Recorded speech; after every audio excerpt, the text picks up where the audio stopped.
Chowder is a little thief. Our new little boy dog loves to steal socks, tissues, toys from Nutmeg. And our hearts. Oh.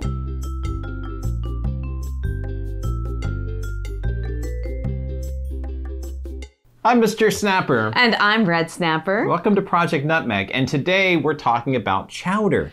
As we record this, he's been with us for a little over 2 weeks. Weeks? It seems like he's been with us much longer.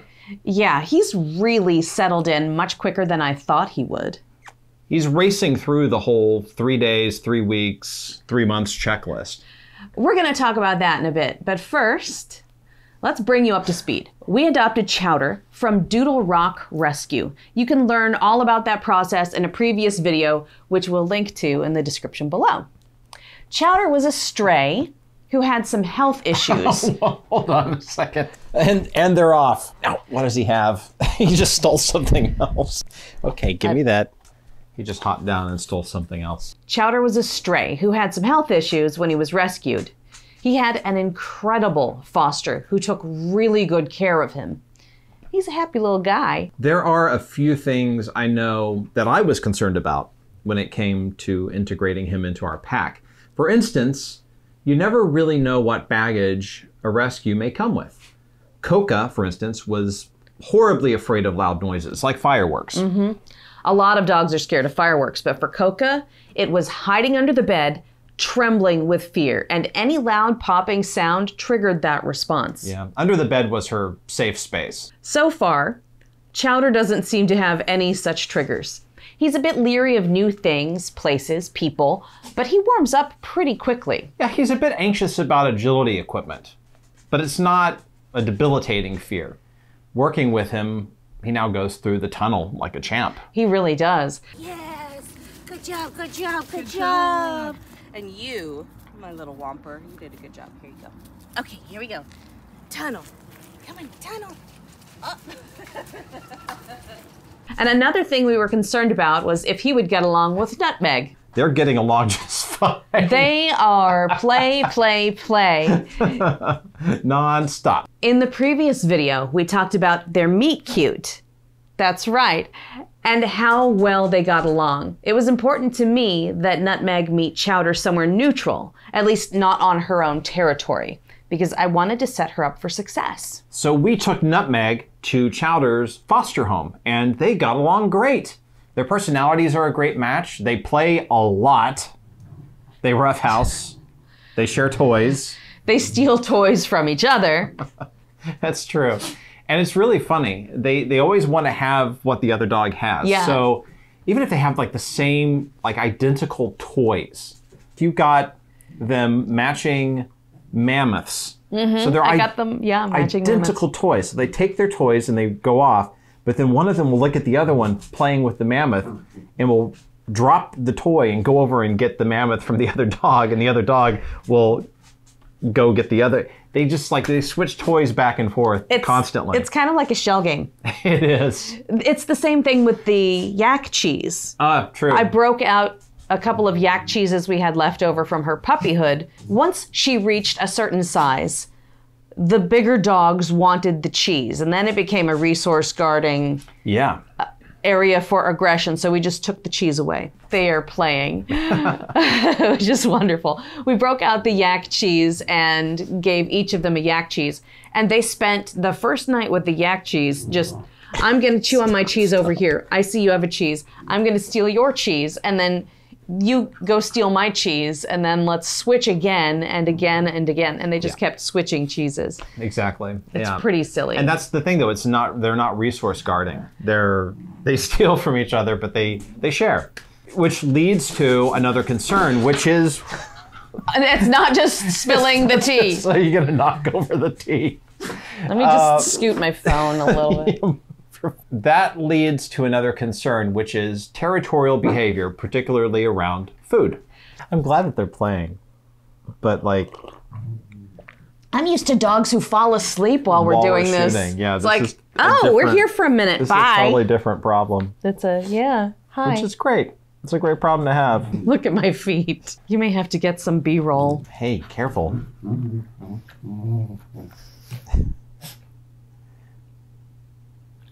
Oh, now that you're on camera, you stop? Oh, there we go. You guys are crazy. Chowder is a much faster eater than Nutmeg. Chowder will devour breakfast or dinner and hover around Nutmeg. I'm sorry, haunt Nutmeg. I don't deserve to be haunted. Okay, I did nothing wrong. Okay. He's being scary. Ted, just say the password. He's not gonna haunt me. Haunting. Do you feel haunted? Do you feel haunted? I'm haunting you. Yeah, I keep an eye on things. So far, Nutmeg is pretty chill about it. Coco was a fast eater too, and she would sometimes haunt Nutmeg, so stop it. I don't deserve to be haunted. So she's a bit used to that sort of behavior. And so far there have been no arguments, and I want to keep it that way. So what else? I'm haunting you. He's crate trained. That's what else.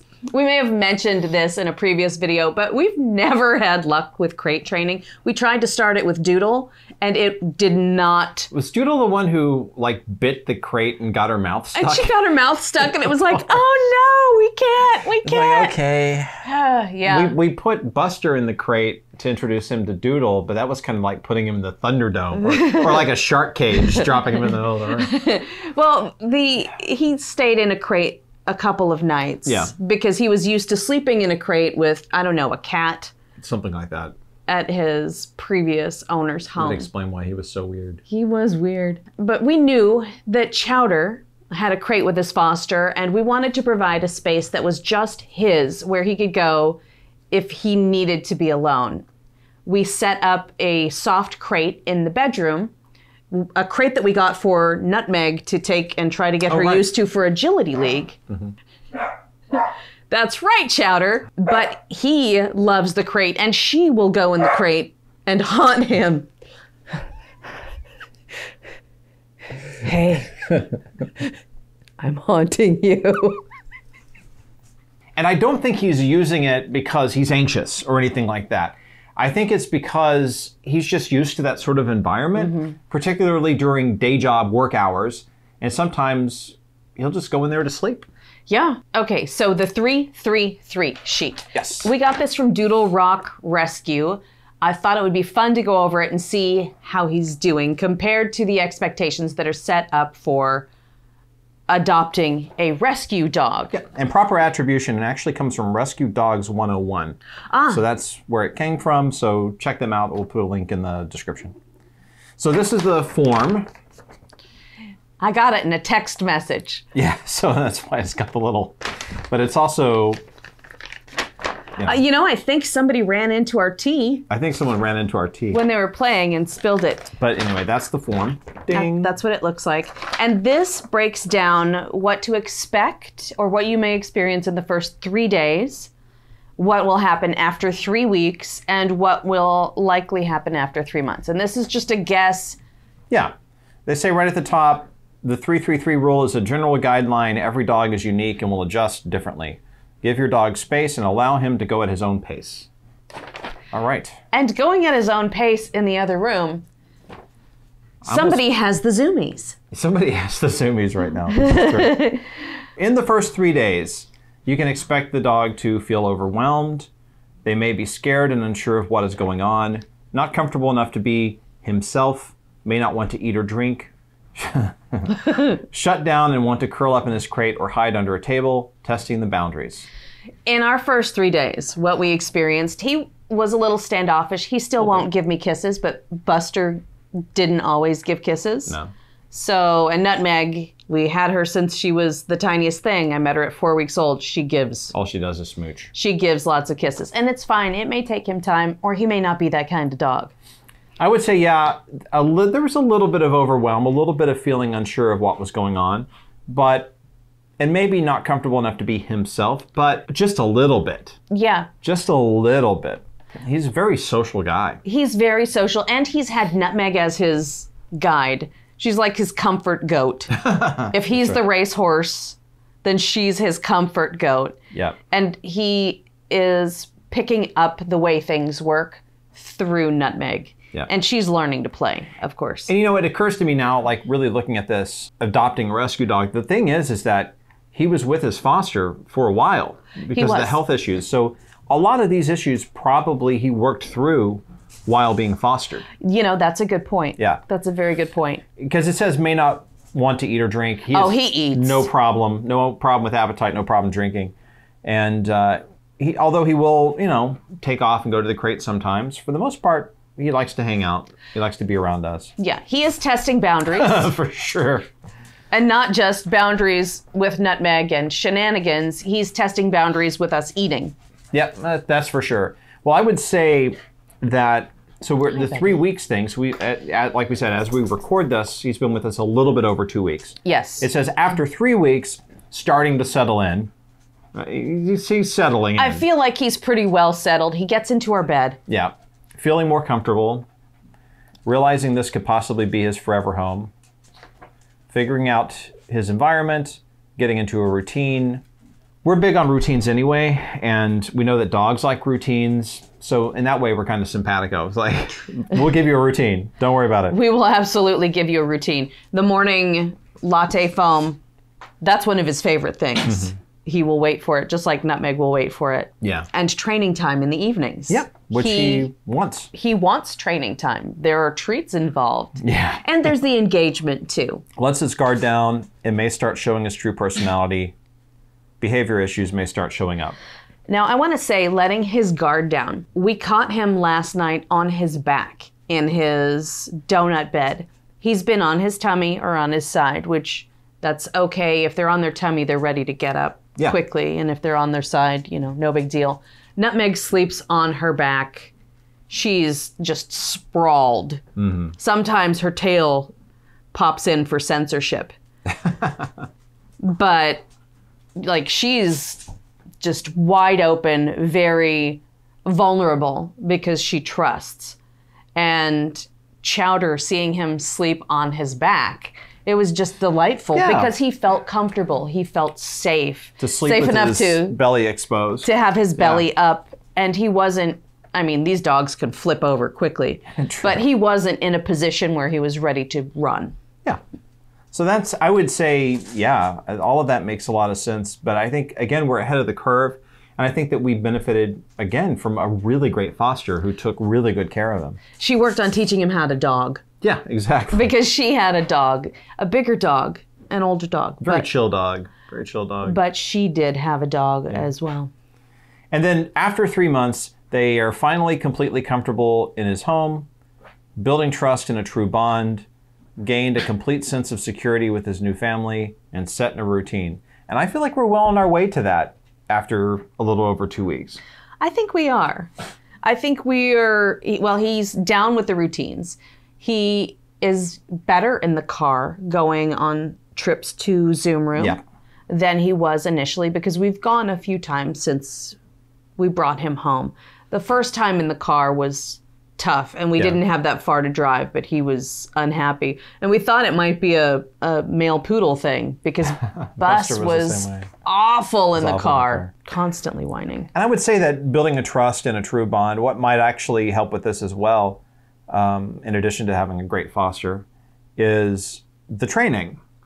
Because that is all about building trust and building a bond with the dog. Mm-hmm. So I think that's probably part of what's kind of supercharging this integration. I think so. And as he gets into agility, he'll gain more confidence and it strengthens the bond. I've talked about how it strengthens the bond. Obviously, I mean, Nutmeg's not hopping up here. I think she's exhausted from playing. They had a lot of play. They did during this video. But our bond is stronger. The trust is greater. She'll sit longer. Because we've been doing the agility. Yeah, and that's pretty much it. So let us know in the comments below, what's your experience been integrating a new pet in your home? We're dog people, so we have experience with integrating dogs, but what's it like integrating cats? I've heard horrible things about trying to introduce a new cat. I'm always interested to learn more about how the other half lives, as it were. Or cats and dogs. Cats and dogs, integrating cats and dogs. There's a lot of tension. There's a lot of tension. There's a lot of haunting. Be sure to like and subscribe. Hit the bell for notifications. Based on the analytics, we know that about a quarter of the people who watch these videos are watching it on their smart TVs, which makes perfect sense because that's pretty much the only way we watch YouTube is on television. Unless we're watching a game guide, and then we'll watch it on an iPad. Yeah, or like I use YouTube as a jukebox when I'm working. Sometimes. Yes, yeah. But if it's not too much to ask, if you would please, those of you who watch this on your smart TV, consider opening up a browser window, navigating to our channel, Snaporama, and subscribing there. That way it helps small channels like us. We're really still, after just about a year, still really getting going. We're trying to get to 100 before the end of the year. Yes. Give us a like when you're on the browser. Use the dial-up if you need to, and then hit 0 for like. I don't know. Send a passenger pigeon to YouTube. And tell them, I like this show. I liked this. I like it. It's so fun. And you'll see us next time. Bye. Bye.